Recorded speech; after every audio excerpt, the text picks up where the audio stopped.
Nnamdi Kanu's endless trial: The Justice System in Crisis by Femi Ogundele. This is Synok Media. If you are viewing our channel for the first time, please subscribe, like, comment on our videos and share. Also put on your notification button to get our updates.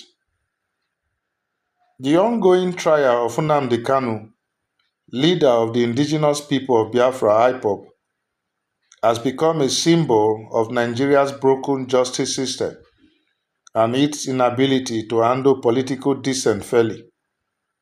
With Kanu now facing trial under a fourth judge, the case has dragged on for years, marked by legal delays, government interference, and human rights concerns.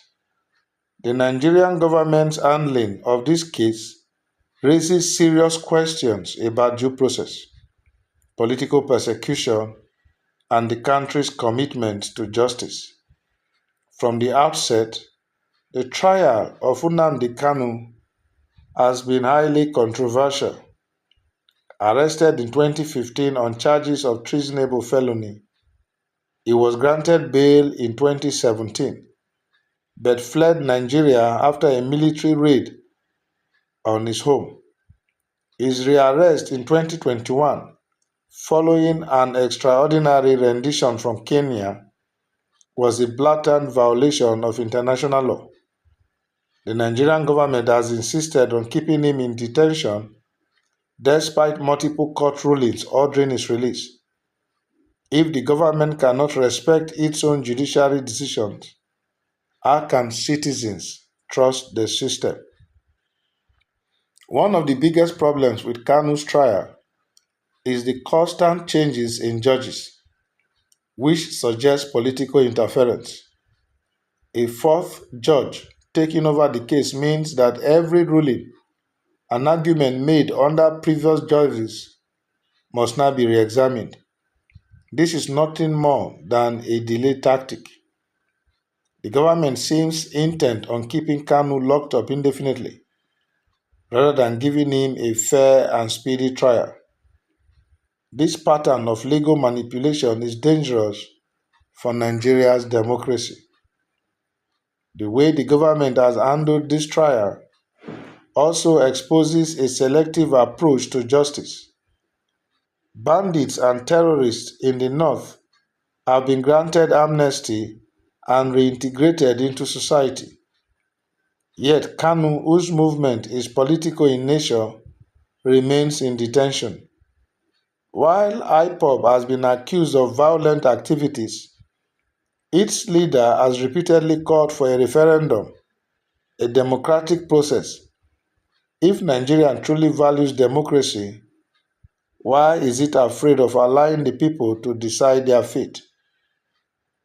The continued detention of Kanu without proper trial is also fueling resentment in the southeast. Many Igbos see his persecution as part of a larger historical pattern of marginalization. The government's hardline approach to IPOB, compared to its softer treatment of other separatist and insurgent groups, reinforces feelings of injustice. If the authorities think suppressing Kanu will silence the Biafra agitation, they are mistaken, because it is only making the movement stronger.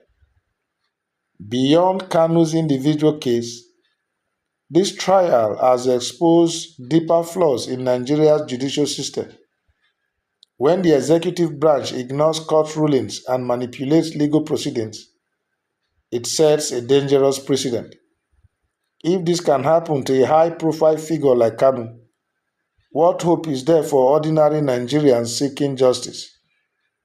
The rule of law must apply to everyone, not just those in power. Another worrying aspect is the government's use of prolonged detention as a political weapon. Kanu is being treated as a political prisoner, held in isolation and denied basic rights. Its lawyers and family members have raised concerns about his deteriorating health. If the Nigerian government believes in his case against Kanu, why not allow him to defend himself in a transparent and fair trial? The trial is not just about Nnamdi Kanu, it's about Nigerians' commitment to human rights and democracy. A country that claims to be democratic cannot behave like an authoritarian state when dealing with political opponents. The Buhari administration was known for its heavy-handed tactics, and many hoped that President Tinubu's government would take a different approach. Unfortunately, this case shows that little has changed. If the government is serious about ending separatist agitations, it must address the root causes rather than using force. Dialogue and political engagement are the only lasting solutions. Detaining Kanu indefinitely without a fair trial will not make the Biafran question disappear. Instead, it risks radicalizing more people and increasing instability in the southeast. It is time for the Nigerian government to prove that justice is not just a tool for punishing opponents. Kanu deserves a fair trial or immediate release if there is no solid case against him. The continued delays and legal gymnastics only weaken the credibility of the justice system and the country's democratic reputation. If Nigeria wants to move forward as a true democracy, it must respect its own laws and the rights of its citizens. The world is watching, and history will remember how Nigeria handles this case. Will the government choose justice, fairness, and dialogue, or will it continue down the path of oppression and lawlessness? The answer will shape not just Kanu's fate, but also Nigeria's future as a nation that claims to uphold the rule of law. That's a beautiful piece by Femi Ogundele, and I'm happy from the perspective he has taken it. Femi is not an Igbo man from the name, he's a Yoruba man, and his objective analysis of the justice system is top notch. Why the delay tactic?